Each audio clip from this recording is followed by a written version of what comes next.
Mirza Maharashtra news सदैव आपल्यासोबत। देशात अक्षय तृतीया या सणाला मोठे महत्त्व आहे। या सणाच्या निमित्ताने घरोघरी घागर भरून पूजा अर्चा केली जाते। त्याचप्रमाणे पुरणपोळी आणि रसाचा मेनू देखील घरोघरी बघायला मिळतो। यासोबतच बरेच जण अक्षय तृतीयेच्या दिवशी सोने खरेदी करतानाही दिसतात। त्याचबरोबर माहेरी आलेल्या महिलांमध्ये झोका खेळण्याची परंपरा आहे। या परंपरेनुसारच खानदेशात आज अनेक महिला आपल्या जुन्या बालमैत्रिणींसोबत गप्पा टप्पा आणि झोका खेळण्याचा आनंद घेताना बघायला मिळतात। झोका खेळताना अनेक महिलांनी खास खानदेशी गाणे म्हणत आपल्या जुन्या आठवणींना उजाळा दिलाय।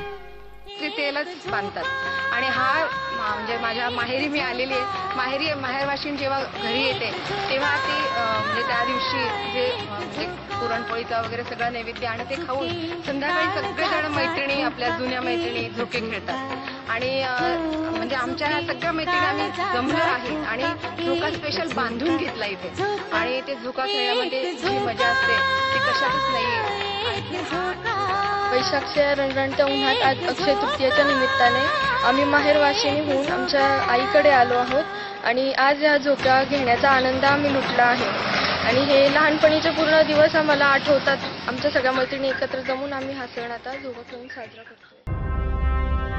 मिर्झा महाराष्ट्र न्यूज सदैव आपल्यासोबत।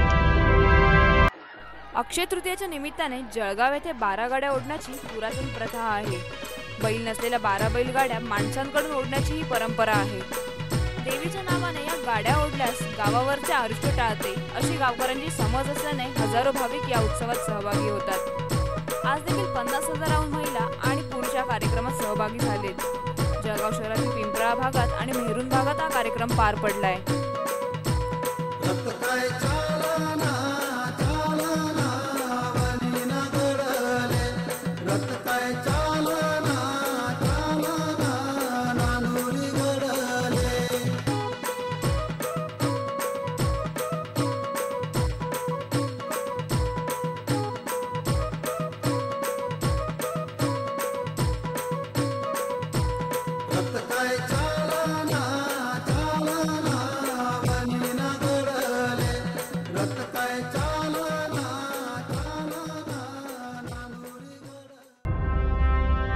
मिर्झा महाराष्ट्र न्यूज सदैव आपल्यासोबत।